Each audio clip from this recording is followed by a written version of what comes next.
Okay, so as an attorney, one of the things that I do, I'm a criminal defense and personal injury lawyer, and one of the things that I do is I represent a lot of people accused of drunk driving. And when I started doing it, it was pretty routine. Whatever they were charged with, you'd walk in, you'd talk to the prosecutor, you'd make a deal. Over time, and I was actually fairly early on, I got really interested in, I've always been a guy who fights his cases. There's a lot of lawyers out there who think their job is to help their client plead guilty. And I've always thought my job was to look at the case and see, is my client guilty or not? And even if he is guilty, can they prove he's guilty? So when it came to drunk driving cases, it's startling when you get into it how much, and we're in a man cave, right? Yes. How much bullshit there is in the DUI system. It is one huge fraud that is being perpetrated on the public. They are not making you safer. They are not protecting the public. They are damaging a lot of innocent people. The system that we have now is actually damaging a lot of innocent people. And I will tell you a couple stories, just give you a couple examples. These are recent stories.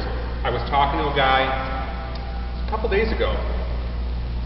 He'd been arrested in the summer at a checkpoint in Westchester County, New York, the town of Eastchester, believe it or not, in Westchester County. And he's pulled over, and the cop decides he smells marijuana, and he arrests him and has him pee in a cup. And the test comes back, and this gets into some technical stuff, but there's no alcohol, and they found delta-9-carboxy-THC. Now, little chemical stuff, psychopharmacology, pharmacology. THC is the active ingredient in marijuana, gets you high. In the theory of the drug DUI world, it impairs you and makes you a bad driver. That's all bullshit. There's a whole other story about that. Marijuana does not actually increase the risk of driving at all, and that's from my favorite entity, the federal government. But it does impair some functions, so they've decided that that's something you can be. So anyway, if you have THC in your system, that is something that can impair you in their scientific world, and you can be guilty and you can be prosecuted, etc. Your body processes things that come into it. You drink alcohol, it gradually processes the alcohol out. If you smoke marijuana, it converts the THC into something called delta-9-THC. And then it converts it, and delta-9-THC is still active and still has the ability to impair. And then it converts to delta-9-carboxy-THC, which does not impair. And THC and delta-9-THC stay in your body for a few hours. Delta-9-carboxy-THC stays in your body for days, even weeks. So he pees in a cup and it tests positive for delta-9-carboxy-THC, not for anything else, which means he had no impairing substance in his body. And he's been going to court for months now, and his defense lawyer, a legal aid lawyer, government lawyer, keeps telling him he's got to plead guilty to something. And he seems to think he was actually innocent, and maybe he shouldn't plead guilty to something, so he calls me and he's telling me the story, and he may or may not hire me. To me, it's a great case to fight. I don't see how you lose. You tell the jury he had no impairing substances in his body. I don't know how they prove him guilty. You can always lose. You can have the best case in the world you can lose. You can have the worst case in the world you can win. But that's a tough one to lose. Another story, this is a case they might hire me to sue the police. I recommend, this is a case in the Florida Keys, and I recommended they hire a particular lawyer in the Florida Keys. Guy's on a boat near Marathon, and some fish and wildlife guy sees the boat, thinks there's something wrong, stops the boat, eventually arrests the guy, takes him into the jail at Marathon, where he blows into the device, and he blows a 0.000. Which in New York we only measure to 2 digits, two decimal places. They actually go to 3 decimal places in Florida. He was 0. He was as 0 as you can get. And that was a few months ago, and the case is still pending, and the prosecutor has filed it, despite knowing he was a 0.000, the prosecutor filed the charge. I just actually was in touch with him day before yesterday, and the prosecutor is now thinking about it. Apparently, the prosecutor watched the video, which my client hasn't seen yet, and maybe the video makes the client look sober. I'm just guessing. So they're thinking about whether they're going to go forward. But there's this myth. There's this prevailing myth in the world of DUI, which you get hammered at you in propaganda, that you'll see a guy driving around a car and it's filled with alcohol, and this cop stops him and he opens the door and the alcohol comes pouring out of the car. So there's this myth that the police only arrest guilty people, and then we have this great system that protects people, and innocent people would never be convicted, and it's bullshit. It is just, excuse my French, but fucking bullshit. I have seen innocent people arrested. I have seen innocent people prosecuted. I have seen innocent people convicted. It happens a lot. And so anyway, what brought me to where I am today is, as a defense lawyer, I represented a lot of people, and I got frustrated with the mistakes that my clients made. Number one, what is the one thing every criminal defense lawyer tells people when you encounter the police? Don't talk to the police. Okay? And I had lawyer clients who told the police, yeah, I had 3 beers. I mean, I think they went to the class. You know, they cover it in law school, the right to remain silent. It's in there somewhere. But lawyers, doctors, you know, people think it's like, you know, cops and they're going after some hick living in a trailer. This has happened. The woman who delivered both my children was arrested, was sober, delivered the police officer's children too, by the way, was arrested while sober. She had had 2 glasses of wine earlier that evening. She was driving with another doctor in her practice. She's an OBGYN. There's another OBGYN in the practice that's with her at this. They went to a show. The other OBGYN's daughter's in the car. Well, New York had just made it a felony to drive while intoxicated with a minor in the car. It's called Leander's Law, I think. So she's the first case. It was like January 1st or something like that, or I forget whenever the bill became effective, became a law, it became effective. And the prosecutor decides he's going to make an example of her. Won't agree to reduce it out of a felony, which is normal. Normally, you would charge with a felony, will reduce it to a misdemeanor. And you know, she blew a .14, and this is one of those things that people don't understand. The breath tests are bullshit. Okay, I was driving with my daughter in the car the other day, this was yesterday, and she says, "Well, how do they know what's in your blood from what's in your breath?" Think about it, there's a process there, and it's junk science, but people don't know that. There's all kinds of potential problems with it, and you know, the doctor made a mistake that you would think a doctor would know not to make, which is. You blew a .14, you know you're not at that level because you understand your own biochemistry. Go get your own blood draw. So anyway, I saw all these mistakes, people talking to the police, various things people would do, and I thought, you know, how can I get the message out? Here's a better way to handle it. That led to the book. I wrote a book called Fair DUI, 51 reviews on Amazon, averaging 4.7 stars. I only planted a few of them. It's 99 cents on Kindle. It's $5 or so in paperback. I brought a few if anybody wants to buy it. The book is not what I'm here to talk about, but the book sort of led to where I am. So in the book, I talk about a bunch of things like, how many of you have heard the idea that if you had too much to drink, you should call a cab? You've all heard that? So the strategy that many people advocate is that the drunk person should make a good decision. That's the strategy, and they will tell you that. You will see that everywhere. And I advocate a different strategy. If you think you're going drinking, take Uber there. Right. Take a cab there. Don't give the drunk view. And this is a classic example. I've seen this many times. The classic example is the drunk person planned ahead, and the plan was, I'm going to leave my car here. I got a hotel room. I got this other plan. And if I've had too much to drink, then I'll call a cab, or I'll go sleep in the hotel, or I'll get, I'll walk home, or whatever. It turns out that drunk people don't tend to make good decisions. So I advocate a different approach. If you know your, by the way, I think the DUI laws are stupid. I think it shouldn't be illegal to drink and drive at all. If you hit somebody, then if you cause damage, then now you've done something that should be illegal, that should be dealt with by the legal system. But if you haven't hurt anyone, then you haven't hurt anyone, and it shouldn't be illegal.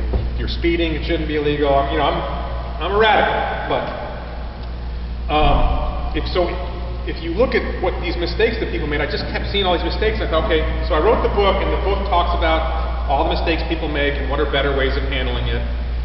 So one of the things that came up, one of the things that came up when I wrote the book is people started asking me questions. And one of my biggest pieces of advice was, don't talk to the police, and if you can, don't roll down your window. And the reason why is because I should take you a step through what happens in a DUI incident, okay? Police pull you. Has everybody been pulled over? I've been pulled over a fair number of times myself, so my driving record is better than Ted Kennedy, so I'm doing okay. But no fatalities. So you get pulled over, you pull to the side of the road. Police officer comes up to your window. What most people do, and what I used to do, and I still do sometimes, depending on the circumstances, is they roll their window down before the cop even gets to the window. Police officer says, license and registration, please. You hand them the license and registration. So what happens when the police officer is on one of those DUI missions is the police officer comes to the window, and one of the first things he will write in his report is, I've seen this phrase many, many times. I detected the strong odor of alcoholic beverage emanating from the vehicle. Now, I've got to ask, you're holding an alcoholic beverage, do all the alcoholic beverages smell the same? Yeah, plus I could be using Laboris or Listerine. But the phrasing is, I detected the strong odor of alcoholic beverage. It is a classic lie. The guy I told you about blew a 0.000. It's in the report. I detected the strong odor of alcoholic beverage. I had a guy who blew a 0.000. Whenever they make a DUI arrest, they detect the strong odor of alcoholic beverage. They also claim that the person had impaired speech. I can't tell you how many police officers, with the odor of alcoholic beverage, I would ask the police officer on the witness stand, so what did it smell like? Oh, it smelled like alcohol. Okay. Officer, would you agree with me that alcohol is an odorless substance? Yes. So, his breath smelled odorless? No. Okay, there are several transcripts out there where I have this back and forth with a police officer. And, then they don't know what it smelled like, which, by the way, what's the strongest memory? Smell. But they don't remember what it smelled like. They checked off a box on a sheet. Whether it was true or not, they checked off a box on a sheet. It is one of the biggest lies. The other big lie is impaired speech. And any defense lawyer who's handled any number of DUI cases can tell you they've had cases where you watch the video, and I had one in Palm Beach County, 45-minute long video, guy's speech is never impaired. The breath test operator, I thought her speech was a little off. Seriously. But 45 minutes, not a hint of impaired speech. Police officer wrote down impaired speech. Just an absolute lie. If you don't roll the window down and you don't speak, you have taken away two of the most common things that police use to justify escalating the encounter from a traffic stop to an arrest for DUI. Those are two of the, then they take you to the back of the car, they have you do field sobriety tests, but there's something called the Standardized Field Sobriety Testing Manual that's issued by the National Highway Transportation Safety Administration, and there's phases that the police officers are trained to go through. You stop the car, you have a reason to stop the car. You come up to the window, you have some kind of exchange with the driver, and now you make a decision, am I going to take this person to the back of the car to do something further, or am I done here, am I just writing my ticket? Take in the back of the car, then you have them stand on one leg, you have them walk the line, you wave a pen in front of your eyes, all this other stuff. Then you decide whether to make the arrest. So those are the phases. So this is what's called phase one, the cops at the window, and what they're looking for is signs of impairment. Well, if you take away the odor of alcoholic beverage and impaired speech, they don't have a lot left to justify getting you out of the car. And that's what I was going for. But then there's this question that people have is, well, how do I do that? And there are two fairly recent U.S. Supreme Court cases. One of them is Burgess versus Tompkins or something like that. I don't remember the names, unfortunately, off the top of my head. But the question is, we all heard of the right to remain silent. So there was a case where the U.S. Supreme Court's looking at, the guy's arrested, he's been given his Miranda warning, and he's talking. And at a certain point, he decides he doesn't want to talk anymore. He just shuts up. He doesn't say, I'm invoking my right to remain silent, he just stops talking. So the question was, could the prosecution use his decision to stop talking against him, or was that an invocation of the right to remain silent? The Supreme Court said, no, you have to expressly invoke your right to remain silent. So you can't just remain silent, you have to say I'm remaining silent. So, how do you remain silent while expressly invoking your right to remain silent? You hold this up. It says, first thing, I remain silent. Okay? I think that's a pretty clear invocation of the right to remain silent. Okay? It also invokes your Fourth Amendment right to be free from unreasonable search and seizure, and it invokes your Sixth Amendment right to counsel. So, this is called the Fair DUI flyer. The book was published in June or July of 2013. I got a lot of questions that led me to creating the flyer. All this stuff, sits in your head for a while, and all of a sudden, one day, pop, the idea comes into your head. So I made the flyer, I started, publishing it on the internet, and sharing it with people, and that became a big thing. What happened was, in the short term, it was a little thing, nobody cared. Few people, I gave them to a few people. Some friends of mine in Florida started going to checkpoints. And by the way, this was not designed for checkpoints. It's not for checkpoints, but it was designed for traffic stops. as a defense lawyer, the overwhelming majority of my cases, the overwhelming majority of DUI arrests are at regular traffic stops. Checkpoints are a sham, they're a publicity stunt, there are very few DUI arrests. When you look at, if there's 1,000 DUI arrests in a period of time, 10 of them maybe are from checkpoints. Maybe not that many. In my career, I think I had 2 checkpoint cases in my career, other than my own. Which followed. But you can't predict when they're going to pull you over. You can't have your cameras ready when they're going to pull you over for a traffic stop, for speeding or whatever. But when they announce a checkpoint, you can go to a checkpoint and kind of all your cameras lined up and roll in and you can record everything. So we started doing checkpoints. Some friends of mine did some. I did one in Miami in 2014. I want to say it was July of 2014. And what would happen is we'd roll into the checkpoint. You hold up the flyer and it asks to see your driver's license. And you put the flyer up against the window. If they ask to see the license, you press the license up against the window. And, all right, go ahead. That was it. They just waved you on. They didn't, the smart cops do not, the smart thing as a police officer is not to become famous in a YouTube video. If you think about all the cops who become famous on YouTube videos, the vast majority of them have become famous in a negative way. And you know when you see this, I'm on camera. You know you're on camera when you see this. Can I ask a question? Yes. In Florida, or I'm actually going to work in New York. Yes. I'm from New York. I have a New York version. Okay. I didn't bring it. My question now is it okay to video that? Like, is it all right? Absolutely. That's another conversation. Okay. There's a case, the name is Glick. It's a Massachusetts case. There's 2 U.S. Federal Circuit Court cases, which are one step short of the U.S. Supreme Court.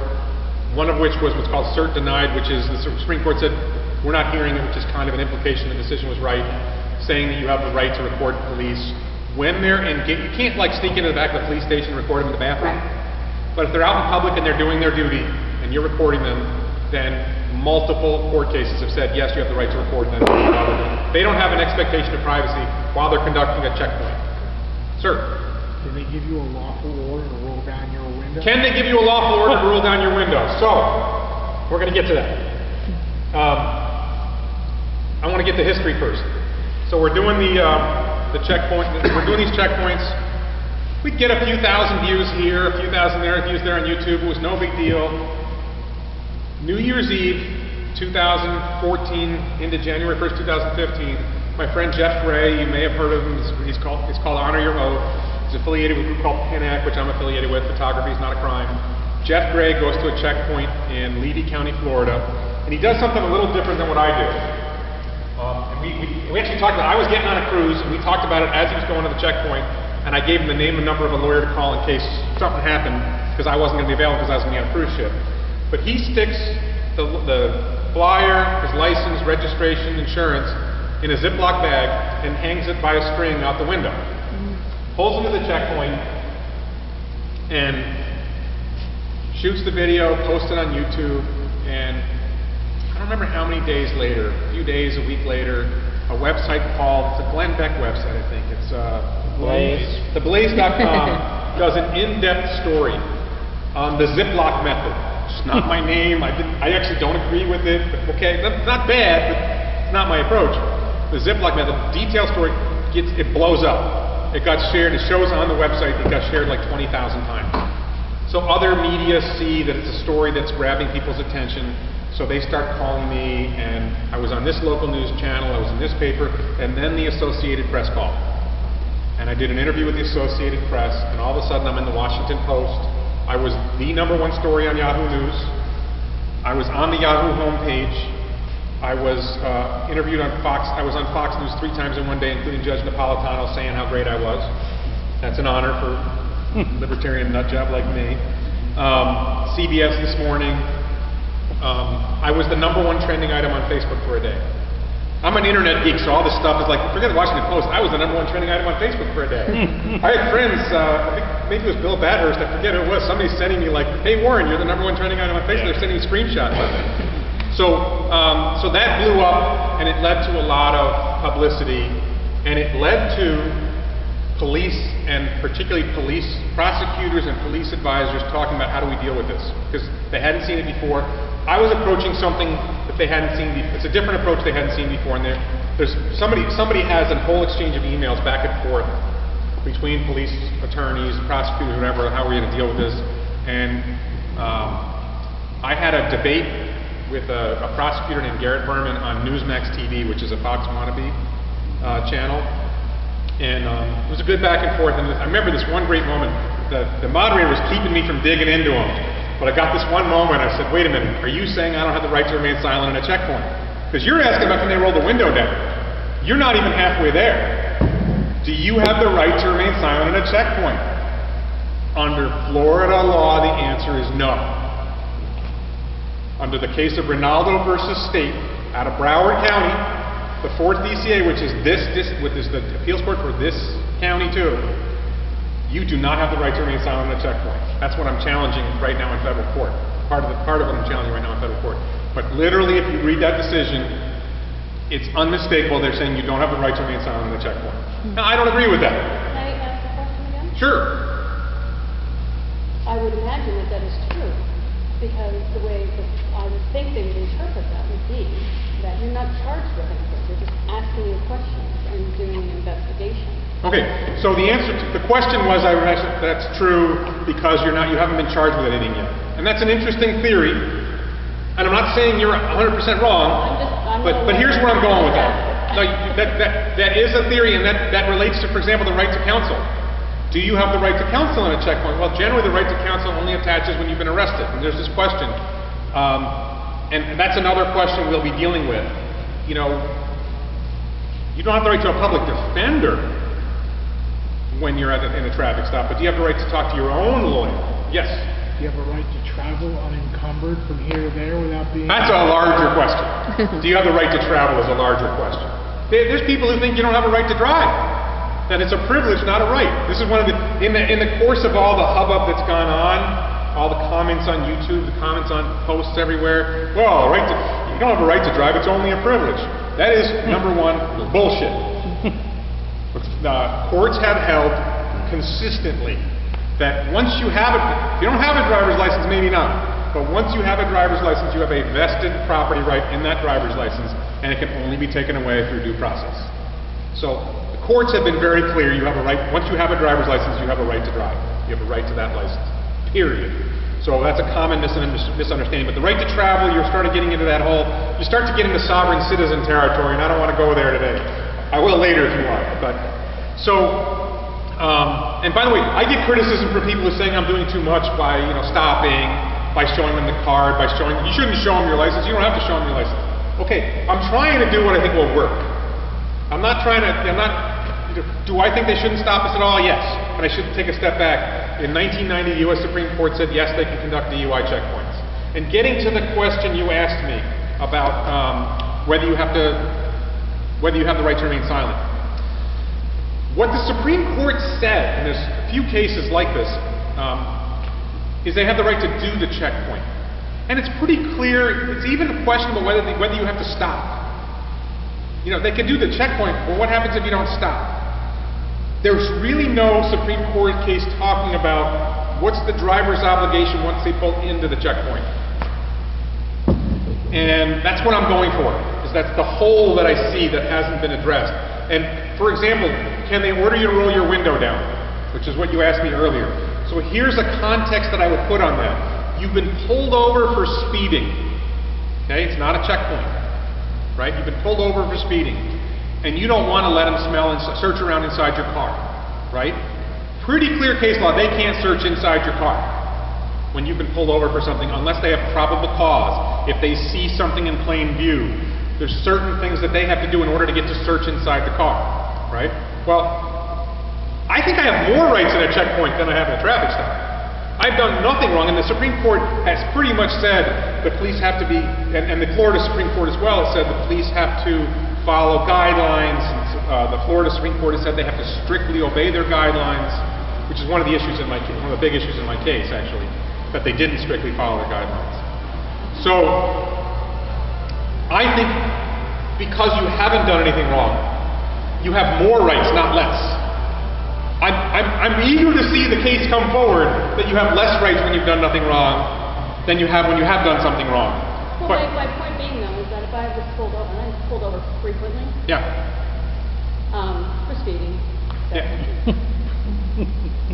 classic, and when they pull me over, you know, I'm usually compliant. I actually was written additionally because the last time I was pulled over, actually not the last time, the time before that I got pulled over, I pulled over on 95 and I ended up having to buy new tires because of all the crap on 95. So I said the next time I get pulled over, I'm going to go to the next exit and pull over somewhere safe. Right. Also, for the officer as well, or sheriff. They may not think that way, but okay. They did not. But what I did was I pulled all the way to the right lane, put my four-ways on, and slowed my car down 45 miles an hour. I had 3 cruisers for me. Sure. Yeah. Because I was fleeing the scene. Of course. I pulled into a gas station stop, and it was at that point I thought, what exactly can I do here? Uh-huh. You know, do I have the right to not do anything, but then I'm going to end up in jail? Mark, do you think the camera would have picked up what she said? Possibly. Okay. A member of the audience just related a story about being pulled over and deciding to be safe. She put her flashers on, went 45 miles an hour, pulled into a gas station, and then was wondering at that point, now that she's being chased by 3 cruisers instead of 1, what can I do at this point? So,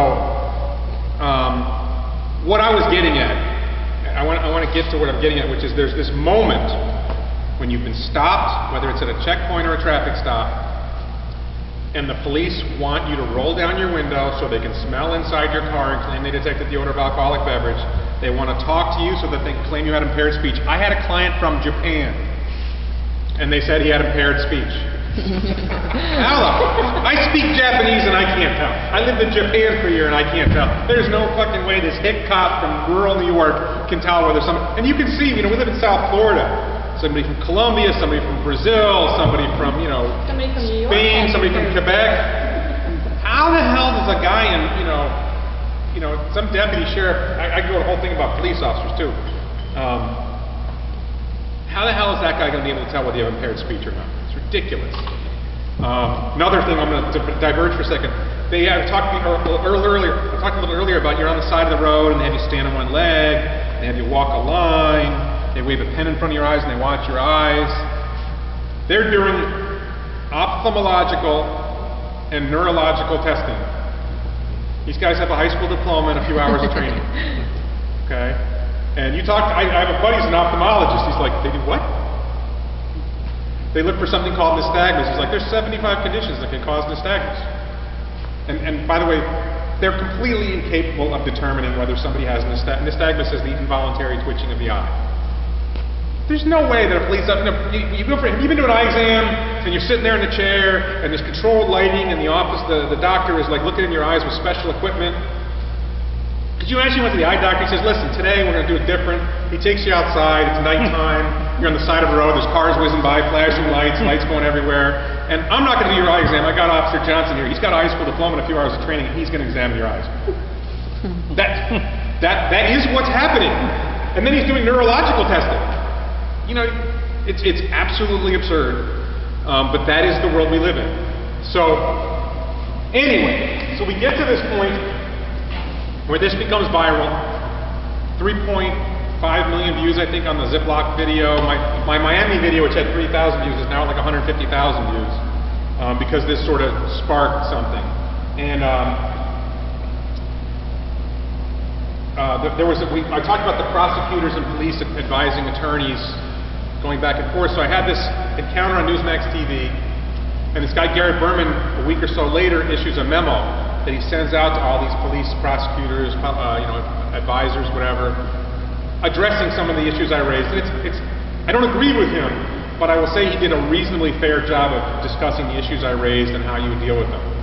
Just for example, on my flyer, and this varies by state, but I refer to specific statutes. For example, I'm not required to sign.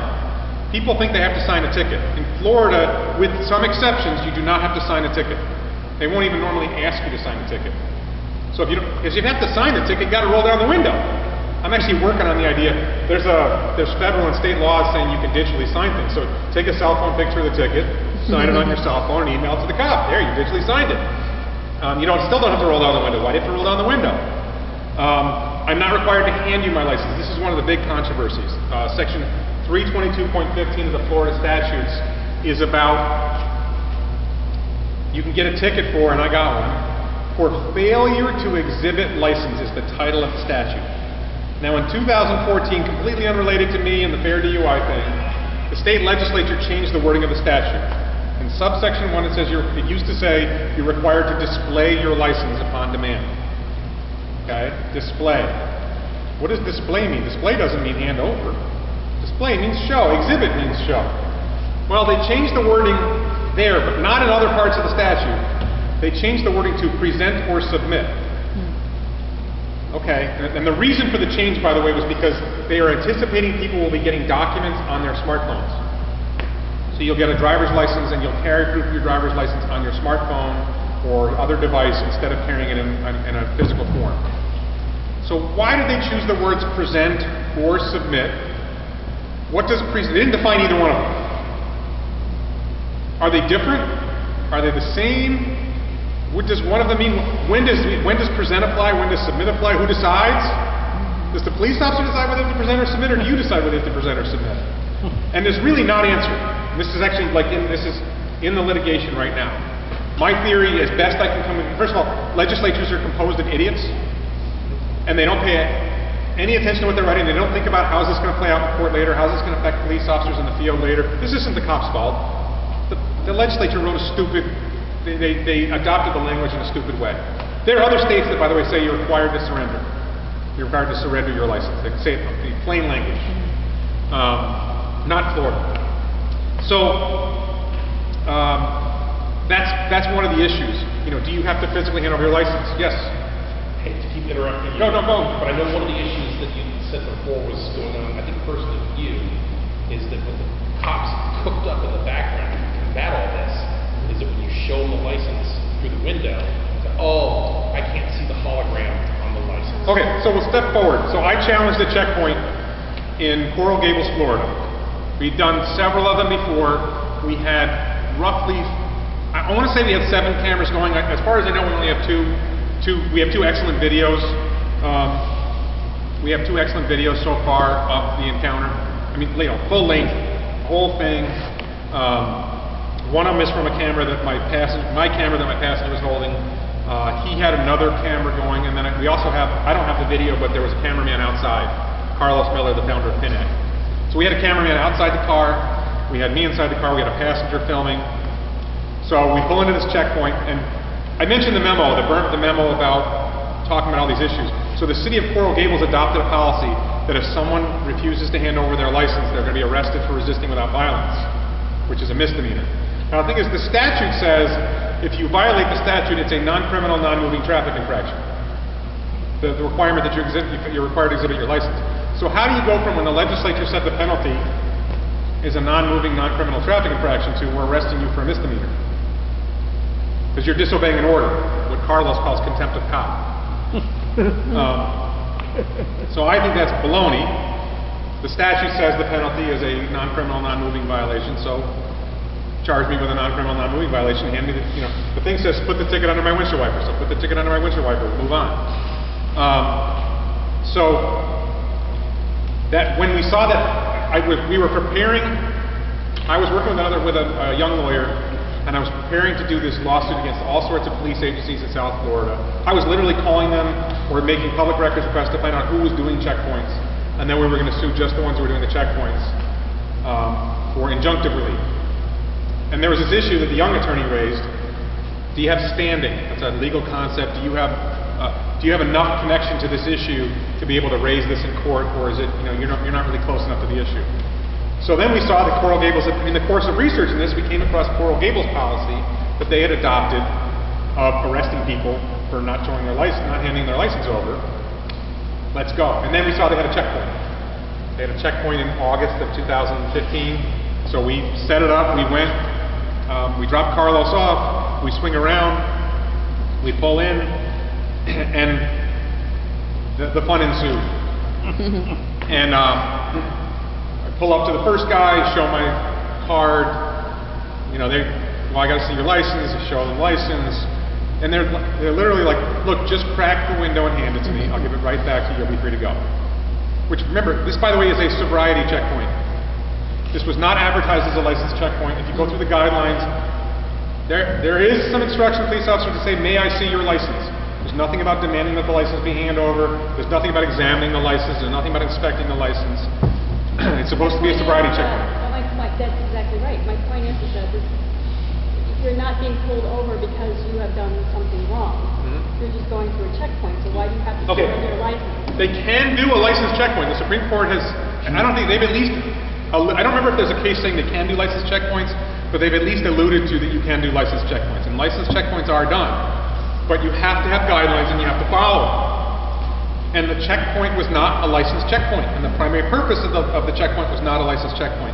They never checked me for impairment. They never thought I was impaired. If your primary purpose was for a sobriety check, then you should have waved me on because you didn't think I was impaired. So, now, there is a 2000 Supreme Court case, Indianapolis versus Edmond. The city of Indianapolis decided to do drug checkpoints. There was a problem with drugs, so they started doing drug checkpoints, and the U.S. Supreme Court said, no, you can't do that. There are permissible purposes and there are not permissible purposes, and the phrasing is you cannot use checkpoints for generalized crime control. Now, the big fiction is that sobriety checkpoints are about sobriety. Every checkpoint is about generalized crime control.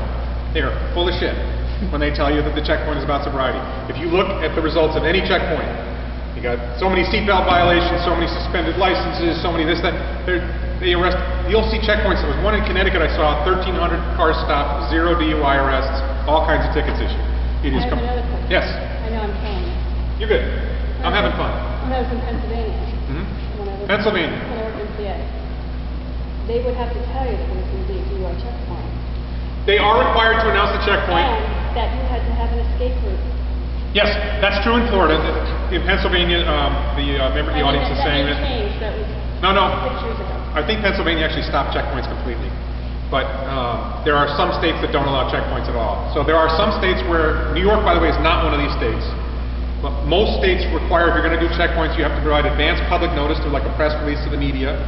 And then you have to have a sign up some distance ahead, and there has to be some way for a person who sees the sign to avoid the checkpoint. One of the things that Coral Gables police did wrong was, if you decided to avoid the checkpoint, they would follow you. They didn't necessarily say they were stopping you, but I have a hunch that anybody who avoided the checkpoint got stopped. I'm not saying I know, but my hunch is, and they didn't, there's a whole bunch of ways they didn't follow their guidelines about how they're supposed to do that. But, so one of the big issues is, here I am in a sobriety checkpoint and they're obsessed with my driver's license, when it's not a driver's license checkpoint. And one of my big arguments is, hey, your checkpoint's overbroad, violating Edmonds, because if this was a sobriety checkpoint, why are you worrying about my license? And they had a plate reader. Every car that went through, whether they got pulled into the chute, there's a process where they pull some cars in for some examination, and they let a lot of cars just go through. But even the cars that weren't pulled into the chute were subjected to the plate reader, looking for stolen cars or whatever. They had a drug-sniffing dog at the checkpoint. Why would you have a drug-sniffing dog at a sobriety checkpoint? Because it's not about sobriety. It's not the purpose of the checkpoint. The purpose of the checkpoint was generalized crime control. And that's a huge issue in the case that I'm fighting. So, I mean, the central issue that I was going for is this issue, which, and by the way, I said before, there are states that say you're required to surrender your license. I think those states are wrong, that statute still violates the Fourth Amendment, and what Alex was asking about. So, I go into the checkpoint, we have this encounter, and they arrest me. They pull me out of the car. I mean, there's never any violence. Obviously there's the implicit violence, they're carrying guns or whatever. They surrounded the car with like 40 cops, they backed cars in on either side, to lock us in. I made it very clear I wasn't going to resist. I put the keys up on the dashboard. I held my hands up here, so they could, when they were getting ready to do this, they opened the door, they unbuckled my belt, I step out. Are you carrying any weapons? Yeah, my right front pocket. They pulled out my Glock. I didn't, once I'm out of the car, I got to where I wanted. Once they take me out of the car, I got to where I wanted. I was completely cooperative from that point on because that was the issue I was working on, was that moment at the window. These guys were like stunned that I was carrying a pistol. Florida, I'm in Miami-Dade County at night. Stunned if you were. Isn't there a more dangerous place in the country than Miami-Dade County at night? Come on. So it's actually in my complaint that they violated my Second Amendment rights And then they left me in Miami-Dade County to give me my gun back, unloaded, right? And I was able to, load it at a certain point, but, why was I carrying it? Because Miami-Dade County is not a safe place at night, like, after midnight. So, anyway, there's this moment when I'm holding the license up, and the police officer, so ultimately they unarrest me, which is a term that hitherto did not exist, but the police officer said, I'm unarresting you, and I'm giving you a ticket for failure to exhibit license. My impression from the conversation was that the lawyers on scene wanted him to to charge me with a misdemeanor, and he didn't want to. I think because I was reasonable from that moment on, he figured out what was going on, he realized there was an issue, whatever it was, and there was also this question of, it says you're required to show your license, exhibit your license upon demand. Well, they never said, I'm ordering you to give me your license. They would say, sir, I'm asking you please to give me your license. I'm giving you one last chance, please give me your license, otherwise I'm going to have to arrest you. Is that an order, or is that a request? And I have a whole video on the difference between an order and a request. And if you were, the problem here is that a lot of criminal cases turn on, we asked if he could search his car and he said yes, he consented to the search. So I want to be very clear, I do not consent to the search. No searches. And I want to be very clear that you ordered me to do this.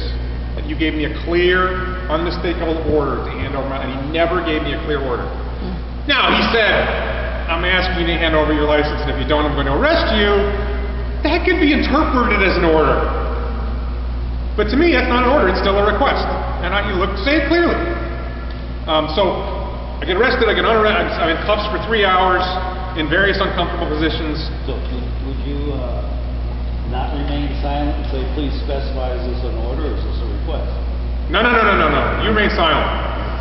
You remain silent, I had thought about making a second sign. I don't like to make the method too complicated, but I had thought about making a second sign. Plan B, No, plan C. I did think about it. I seriously thought about making a second sign, is that an order? Because that comes up. That comes up a lot. That is a big question. And they are trained to do it that way so that they can later say in court, well, he consented. It was voluntary. It was voluntary. We surrounded him with 40 cops. We were all armed. We blocked his car in, and we said, please. So it was consensual. I'm sure a lot of women can appreciate how consensual sex works when you're surrounded by 40 guys with guns, and they say, please. Sorry, I went off on a tangent there.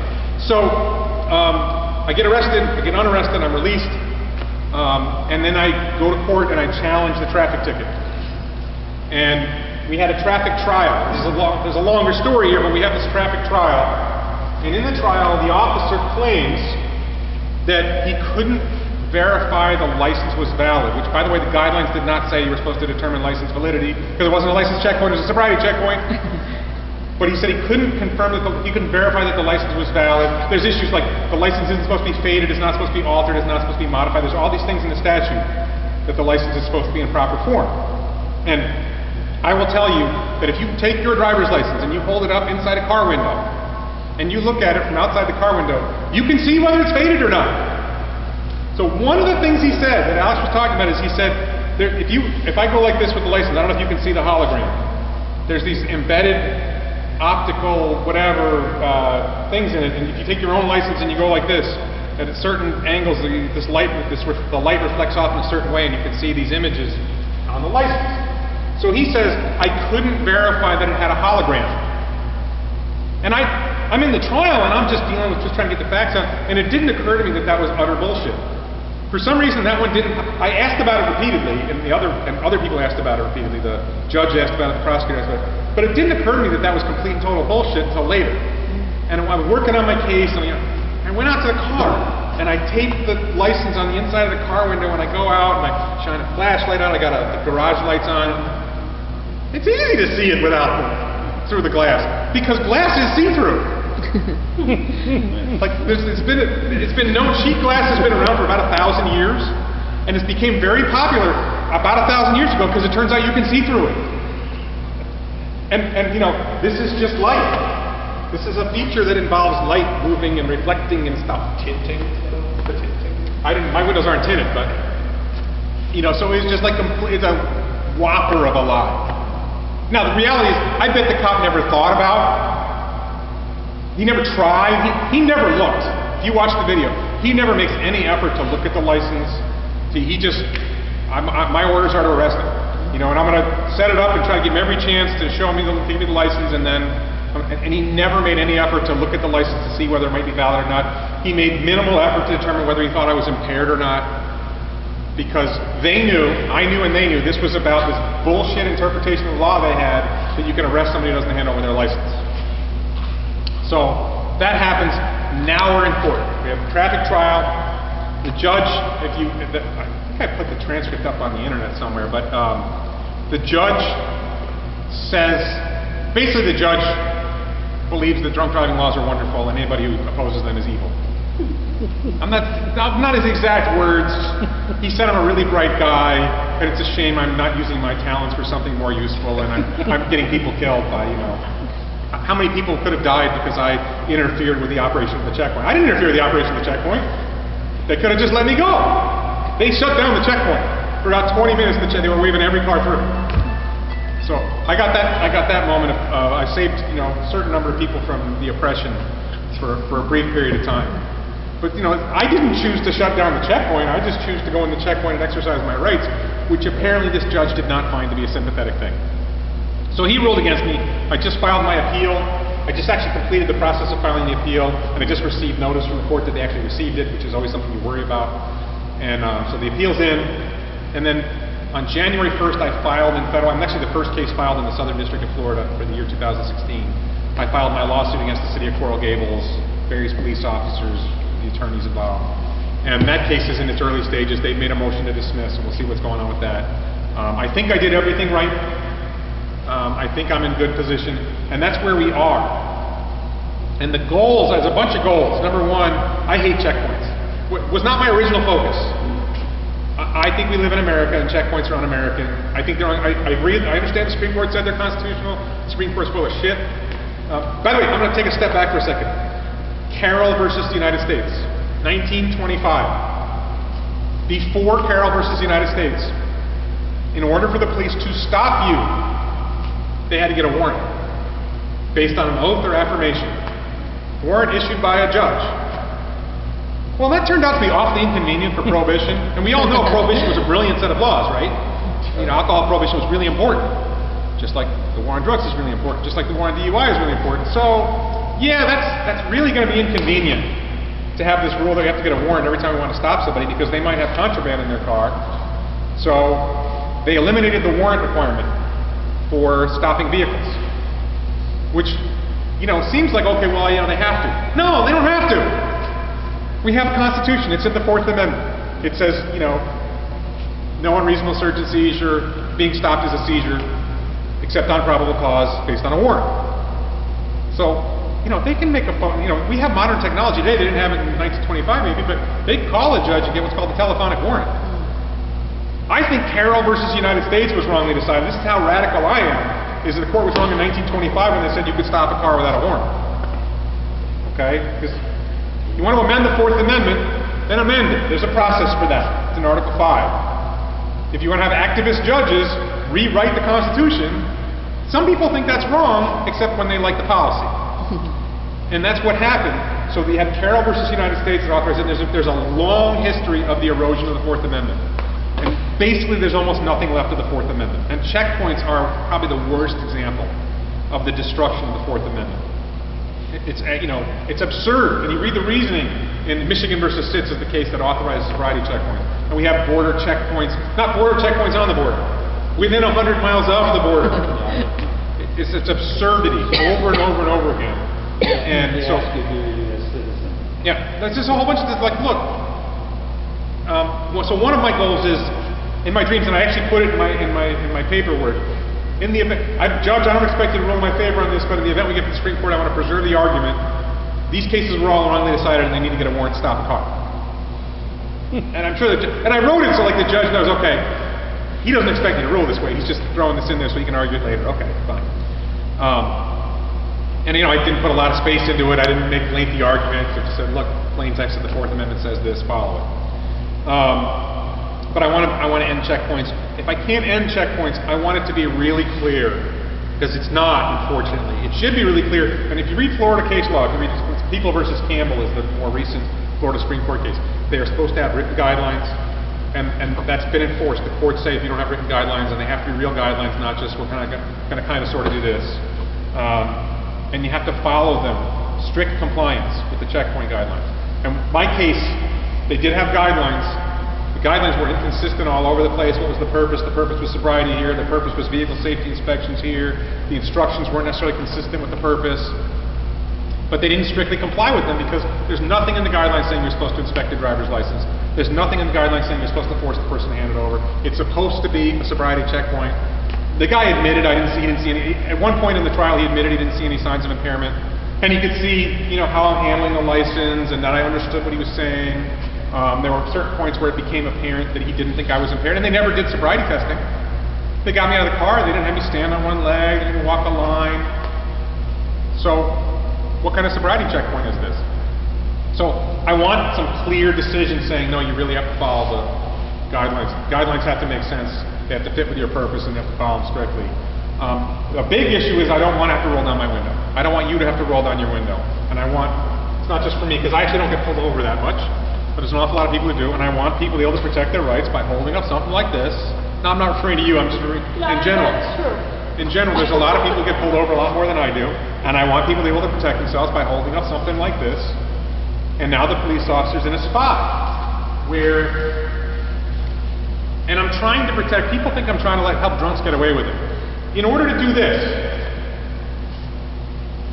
you're supposed to remain silent. If I'm a cop and you're holding up this sign and you're talking, that's a sign of impairment.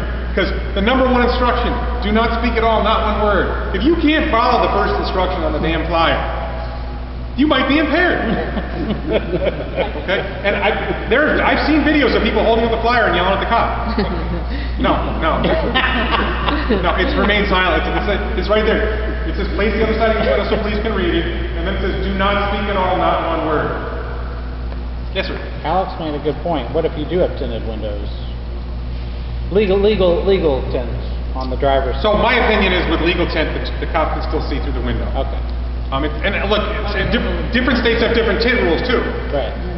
So in New York, the front passenger and the front passenger side window cannot have any tint at all. In New York. So, every state has its own rules. I think Florida's 30%. Right. 30% you can see through it. How do you handle a motorcycle? Yeah, motorcycle's a touchy one. That one you're kind of, hey, if you made a stupid choice to ride a motorcycle in the first place. In Florida, no doubt. No, I mean, I'm a personal injury lawyer. You would not get me on a motorcycle. I've seen too much. I'm almost 70 years old. You could not get, after what I've seen as a personal injury lawyer, you could not get me on. I'll have 4,000 pounds of steel around me, thank you. I've seen too much. How about a convertible? Well, if your top's up. Look, if you made a choice to have your top, look, if you're getting pulled over, and you're like, this is designed for most people. There's no way of making it perfect. If your top's down, obviously that's not going to work. Right. You shouldn't be smelling of alcohol if the top is down. I can't fix everything. Sir, I don't know if you want to do a wrap-up and then we can do a Q&A. Sure. So the short story is where we are now is we're in court. I'm in state court appealing my traffic court decision. I feel very good about one of the issues that I didn't talk about. Under Florida law, there's an office called the state attorney. I'm not talking about the attorney general for the state of Florida, but each county or each district has a state attorney. And the Florida Constitution is very clear that the state attorney prosecutes any cases in any trial court in the state of Florida. Shall be the prosecutor. And it's Article 5, Section 17 of the Florida Constitution.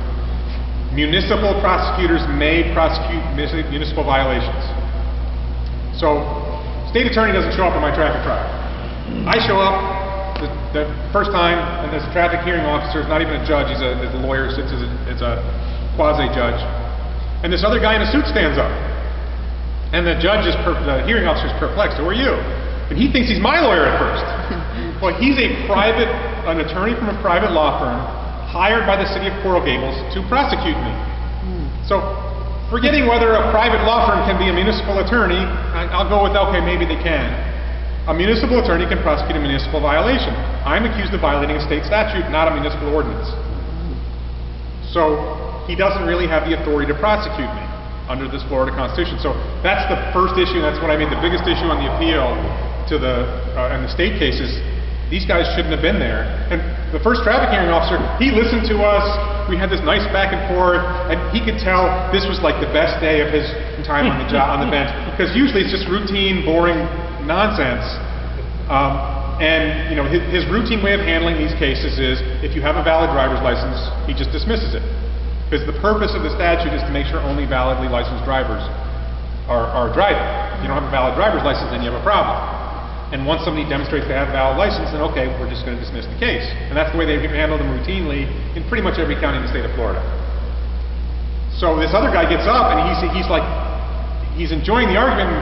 We go back and forth for about 10 minutes. He's musing, well, I could do this, or I could do that.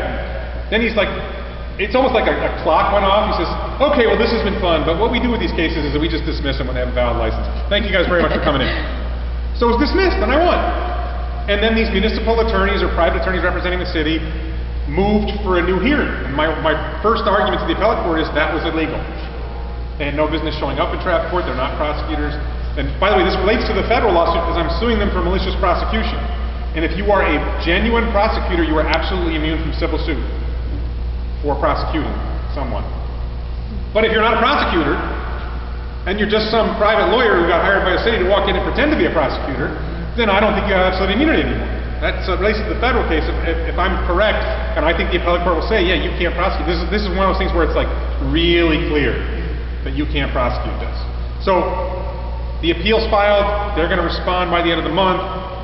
I may get one more crack at saying something, you know, but whatever, that'll be done. And then the federal case is pending, and we'll see what happens.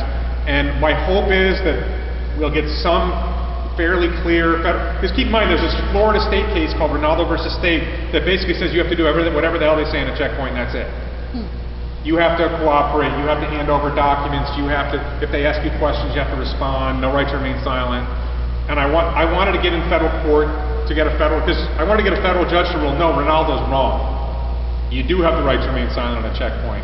You don't have to hand over documents. You know, they do have to follow the checkpoint rules, etc. So, and there's a ton of issues involved. I'm trying to get my head focused on what's really important, right? But that's where we're heading, and that's where we are now. And as you can see, I was wearing this shirt. It's not in the best condition anymore, but it says I remain silent in those searches. I want my lawyer. I'm hoping that I get a good decision. Some way or other, one of the court's rules, they did something wrong. And then I can hang my hat on that and use that to build on it for the next case. Because we're going to keep challenging checkpoints. We get our first decision, we go after them again, and basically get to the point where, in Palm Beach County, by the way, we're in Palm Beach County right now. Palm Beach County does not do checkpoints. Palm Beach Sheriff's Office is not. I'm not saying there's never a checkpoint anywhere, but I contacted every police agency I could find in Palm Beach County, and all of them said we don't do checkpoints. I know there have been the occasional checkpoint case here or there, but generally speaking, they don't do them. In Broward County, they do them. In Miami-Dade, they do them. They do them all over the state, but Palm Beach County doesn't do them. Because it's a waste of, it's a huge, taking a step back to checkpoints. Checkpoints are a publicity stunt. There were 42 police officers at this checkpoint. As best I can tell, now they'll claim they made 6 DUI arrests, but I went through the data. There was one arguably valid arrest for DUI in that entire checkpoint. 4 of the 6 were off-site, were what's called saturation control. They pulled people over near the checkpoint. And of the 2 that they reported, one of them, the charge was never filed. I was in the paddy wagon with both of them. And one of them, Evelyn Alvarez, they never filed the charge against her. They both refused. They charged the one, they didn't charge the other. One of them was Hispanic, one of them was blonde. Guess which one wasn't prosecuted? And when you were in the paddy wagon, did you talk? I was chatting with the women. Well, they record inside the... I don't care. I wasn't talking. I didn't say anything. I had a very pleasant conversation with one of the officers I later sued. I was very open and honest in discussing with them what we were doing, why we were doing it, you know. I was not giving them a hard... There's a whole bunch of other things that happened, by the way. They searched the car. Why would you search the car? The passenger could have driven away. They knew the vehicle owner was there. It's Carlos's car. It says Pinnack on the license plate. They know who he is. The media relations officer saw him, and there's video of her showing him before I'm out of the car, leading him to a certain spot, why didn't you just get carless the car? What are you searching for? And we got him on video. Oh, that's right, there's another camera, the 360 camera. And we've got them talking about how they're going to try to, get something against Carlos. Well, we found this in the car. Can we use this against them? We charge them with something. There's like a slapjack, some sort of rubbery thing you can hit somebody with, and it's like, somewhere they emptied the entire car out. What are you doing? My friend Grant, the passenger, he's holding this camera, and he steps out of the car, and this one cop grabs it out of his hand and slams it on the hood. Fortunately, apparently, his well-made camera didn't, die or whatever. Grant picks it back up, but First Amendment violation. Why are you taking away his right to record? They detained Grant for 15 minutes. What's he being detained for? He's saying, am I being detained? Yes, you're being detained. What for? He's a passenger in a car. What did he do wrong? So there's a whole bunch of other issues that came up that could be addressed, but I'm trying to focus on what matters. So that's the larger story. I could go on and talk for hours, but let's get to questions. Alex. I've got a two-parter and then a third overarching question. I'm going to throw them all at you right now. Good. You can address them how you like. Number one is the vitriol that you personally receive from groups like MAD or others, or like the judge who is saying that all DUI law is necessarily good, and if you don't believe in it, you're evil, blah, blah, blah, blah, blah, that whole thing. I guess, that... So, in response to the video, in response to some blog posts, there's a lot of interaction, on the news articles, there's a lot of comments. For me, the vast majority of the time when I've seen response, it has been largely positive. But there is this sort of nasty, there's sort of this blowback. Yeah, I haven't found it to be particularly bothersome, but there are some angry people. And what I find is, what's underlying the anger is there's an underlying belief that the police only arrest guilty people. Right. Just let the police do their jobs. There's a denial that innocent people get arrested. There's a denial, there's no concern whatsoever for your right to be free from unreasonable search and seizure. Constitutional rights don't matter unless they're yours. Right. The same guy who probably cares about the Second Amendment doesn't care about the Fourth Amendment. A lot of cops support the Second Amendment, and they don't seem to care about the Fourth Amendment. They only support the ones that they like, Right. So, but this one of the things that I want to combat, and let me talk one other thing before we get to your next question. There's this underlying issue that the police only arrest innocent people, and I mentioned it before that the cop has a high school diploma and 3 hours of training. And I've been working on this video. I haven't published it yet. I don't think I showed it to you yet. Alex's daughters are going to college next year, right? Yeah. I got kids in the system, and one of them is, ninth grade, and we're looking at, and you're starting to think about college readiness and what do you have to do to be ready for college. And one of the biggest things that you focus on is the SAT scores.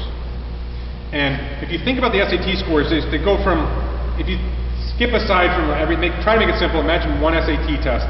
Let's say it's the verbal or it's the math, and it goes from 200 to 800 as the scores. So the kids at the top are like the Sheldons from Big Bang Theory, right? The kids are getting the 800s, and they go to the MITs and Caltechs or the UF Honors Program, whatever. And these are like the super shining stars, okay? Then you go down to the 700s, and you still got some very bright kids going to very good colleges, the top level colleges in the country. You get down to the 600s, and they're still going to good colleges. They're going to FSU, they're going to, Florida Gulf, whatever. At every level, you go down the level. You get down to the 500s, and they're still going to good colleges. You even get down to the high 400s, 450 to 500, and they're going to FAU, they're going to FIU. You get down around 430, then the best they can do is Florida A&M, which is sort of the bottom level of Florida. I'm using the Florida State schools for this conversation. If you're in another state, obviously different. But so these are people going to four-year colleges. Now you get below that 450 level, and you start to get kids who go to community college. Okay, and maybe those are in the 400 range or the 350 range. The cops are the ones who didn't go to community college. You got kids in high school. Who did you want your kids to hang around? You wanted your kids with these kids up here. If somebody was going to drive your kids, you don't want any teenage boy driving your daughter anyway. But if it's the kid who's getting the 750 on the SATs, usually he's a pretty good kid. The guy who's getting, 400s and getting C, and take it with grade point too. These kids are getting 4.5s, and you're getting down to the 2.5s and the 2.0s. The cops are the 2.0s. These are the guys that you don't want your kids hanging around while they're not necessarily bad people, right? But we have this hierarchy of who we value in our educational system, And they're pretty much the people at the bottom. And we've decided to make them the authority figures. And we've decided to have them do neurological and ophthalmological testing on the side of the road. We've decided to have them make decisions about constitutional law. You're getting into my third question. So But- let me just... Sure, go ahead. So the first one was the sort of vitriol, because America... Let me just finish my point. Okay. My point is that the idea that just let the cops do their jobs operates on the assumption that they're fucking competent, and they're not. There's good cops. I have friends who are cops. I know cops who are smart cops. I know cops who are good, ethical, moral cops. Forget the bullshit about just a few bad ones out there. The majority of cops are not very bright, and they're not very ethical. Nonetheless, what I'm saying is this whole drunk driving issue really hit the press hard in 1984, 1985. That's when sort of the worm turned, and accusation was as good as a conviction. I mean, and not just in the court, but in the court of public opinion, where it's like, look, who here is for drunk people driving around on the road when your kids are on the road? Nobody is. Therefore, they've been given a long leash. That mad thing, the blowback was question number one. Question number two is, when you peel back the veneer of, oh, we're here to save people from getting injured in drunk driving accidents, what is the monetary, when you pull back pop the hood on this thing, how much of a cash cow is DUI for these municipalities and these townships and everything else? And then the third and overarching question is, in what way does this sort of demonstrate that we're moving more towards a police state where everything that they do is okay and everything we do is wrong? Okay, so the question was a two-parter. The second and third part of a three-parter was how much does money drive this system that we have, and then are we pushing towards a police state? So I'm not necessarily a believer that it's about money. I think there's improper motives in the It's system. an easy bust, though, isn't it, for them? It is an easy bust. Does the cop get some extra overtime? Yeah. Does it? I don't personally believe that the DUI system generates a lot of revenue from most towns or counties or whatever. I don't think it's a big revenue driver because they're spending a lot of money on the cops. I think they're they're losing. I mean, they're giving money to their political. The cops end up being their political allies and their political supporters, and they vote for the establishment. But I don't think you're seeing this, there are, in upstate New York, a lot of the revenue can go to the towns, and there's certain towns, it's primarily on speeding tickets rather than on DUI, where it's a revenue gain. I think they actually believe what they're doing.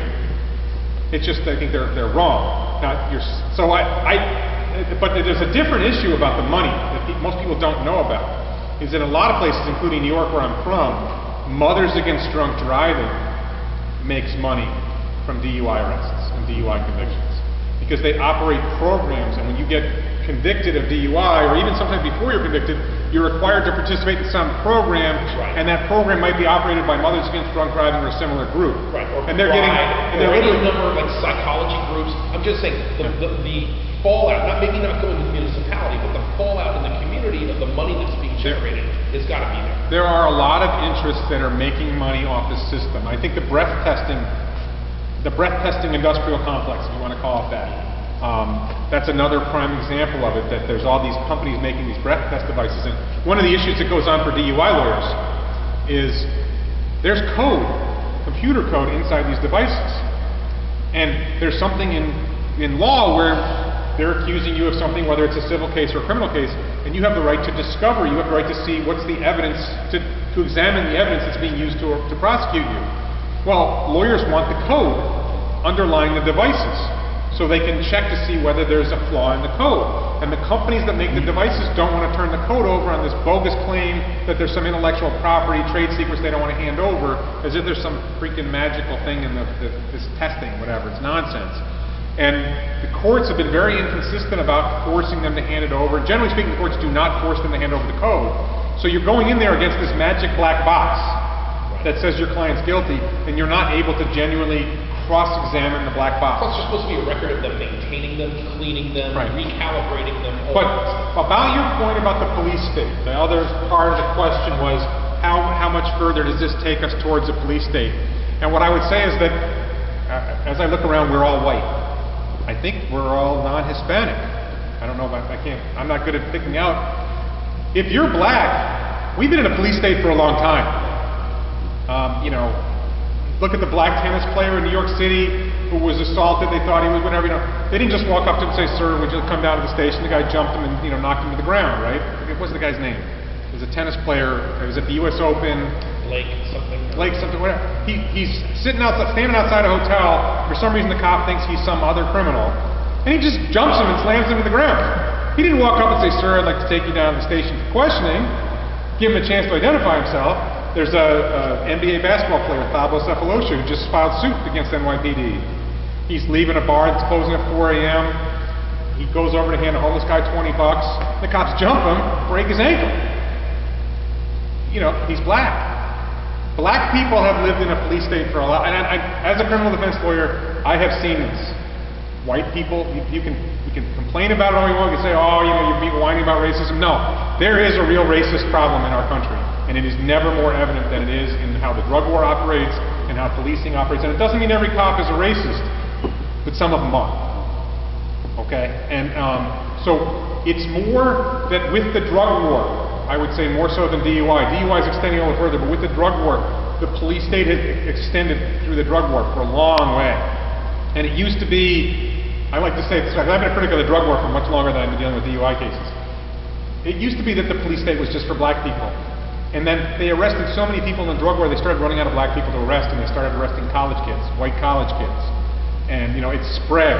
And I was talking to a guy, this is years ago, I was running for office in New York somewhere, and I was talking to this guy who was a union guy from, Rochester or something, from a car plant. And the management was working with the police to set up stings inside the plant to catch the workers, so they could arrest the workers. So it was spreading to white-collar workers now, right? And now the DUI laws, it's a further spreading of the checkpoints. It's all a further spreading of the police state.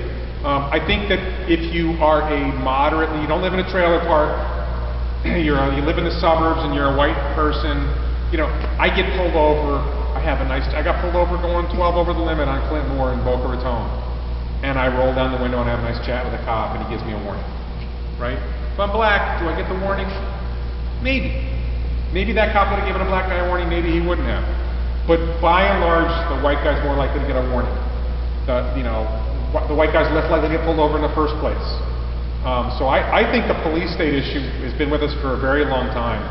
And I really think a lot, and to some extent that battle started, if nothing else, in 1925 with Carroll versus the United States. Sorry, that was Alex. Yes, sir. I got one recommendation, two, or your opinion on something. The recommendation is for those of us who don't walk or don't drive around with cameras, we have cell phones. I highly recommend 50 Film. 50 Film, F-I-V-O Film, is an app that streams directly to your Dropbox. Okay, just real quick, remember the audience is talking about, most of us don't carry a genuine camera in our car, but we're usually carrying camera phones. And he's recommending, and I agree with this, have an app on your phone that's what's called a streaming app. And the reason why this is important is there have been incidents where police encounter somebody and the guy records the encounter and the police seize the camera and they destroy the video.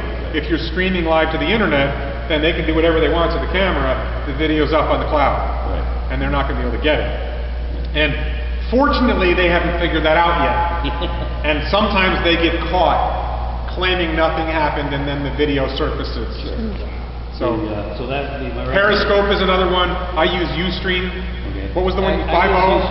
Yeah, 50 I like because it goes to your Dropbox. How often, though, does that happen where it's clear that you're putting on 50, putting it there, and the cops see that because I'm not interested in you recording me. You're not allowed to record me. Did they say that? So there's a group that I love called Photography is Not a Crime. Yeah. Okay, Photography is Not a Crime. If you go to PINAC, it's PINAC.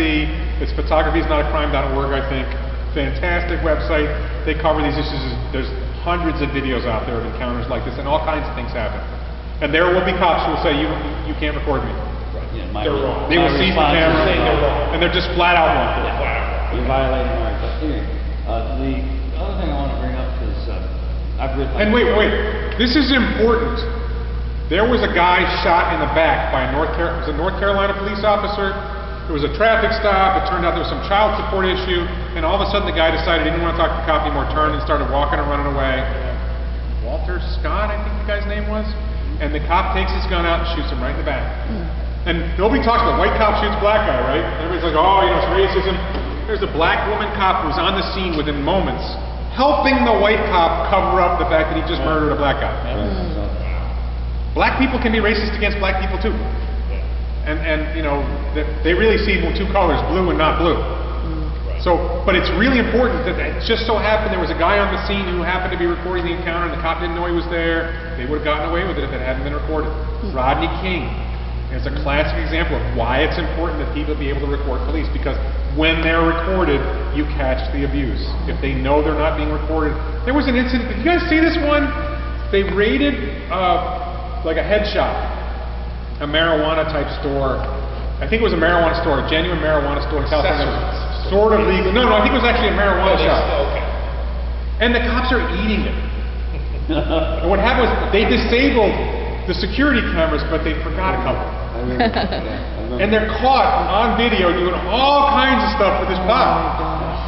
And they actually sued to prevent the department from using the video against them because it violated their right to privacy. So, cameras really matter. This photography, videography is really important, and it's a way of holding not just police, but government accountable. 100% legal. Yeah. Sir. I prefer, by the way, I prefer a 5.0 film. Okay, 5.0 film. Over YouTube. Again, I've ridden motorcycle for a lot of my life, and I saw something on the internet that I really liked.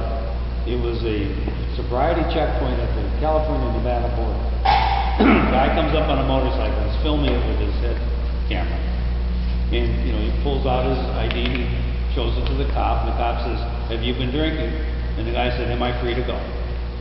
And every question he was given, he said, "Am I free to go?" And finally, they let him go. So I'm just wondering what your comment is. Okay, so the story is there's a checkpoint in California-Nevada border. Guy pulls up on a motorcycle with a GoPro on his helmet. Cops ask him a bunch of questions. Every question he asks, he says, "Am I free to go?" And eventually the cop lets him go. So there are many ways of handling a checkpoint or a traffic stop. There's actually a video I just saw today or yesterday of a grandmother. She's on her way. She's got her barbecue's going. She's running to the store to get something. She goes through a checkpoint, and they say they want her license. She says, "I don't have to give you my license. I haven't done anything wrong. You don't have a right to my license." And it's about a 5-minute long video, and ultimately they wave her on. So my view is, you want to remain silent. And the best way to remain silent is to remain silent. And just shut the fuck up. I'm sorry, you ask any criminal defense lawyer. Right, I understand. I should say that. Most criminal defense lawyers who talk on this subject say don't talk to police. You say, "Am I free to go?" The cop can say, "His speech was impaired." And you can challenge that in court. You go in front of them. And I've had video where the guy's speech is clearly not impaired. I've had cops who are complete and utter fucking morons testifying to utter fucking bullshit. And then a judge decides who he believes. And I don't believe in neutral magistrates. Okay? You go into a courthouse, who's protecting the judge? The cop. There are exceptions to this rule, but by and large, a large percent, in my experience, a lot of the cops might lean slightly towards the police. Many of them are former prosecutors, they're former cops. In New York, you have, remember there was one court I went to, the judge was an active duty deputy in the local sheriff's department, and she's a part-time judge in one of the local courts. You know, there's a judge whose husband is a state trooper. I'm sorry, my own experience is they're not always as fair as you'd like them to be. They don't always make the right decisions for the right reasons. That's just my opinion. So to protect yourself, shut the fuck up. Yeah, the ones that I find really questionable are I guess they're ICE checkpoints, like on Interstate 10, the one I ran into coming here to Florida. Immigration checkpoints. Yeah, where they ask you if you're a U.S. citizen. Yeah. And this one, I know you're not supposed to talk, but this guy cracked me up because they asked him, "Are you a U.S. citizen?" The guy looks at him, picks up the Bible, and says, "That's really not the right question to ask. You go. Picks up the what? His Bible. The question is, do you know where you're heading, And yeah, so like, the cop says, "You can go." Okay. I thought that was Any other questions? Sir. Just one thing to go back to your sobriety checkpoint. Now, in the sobriety checkpoint, I guess that, as you mentioned, one of the main things yes. Something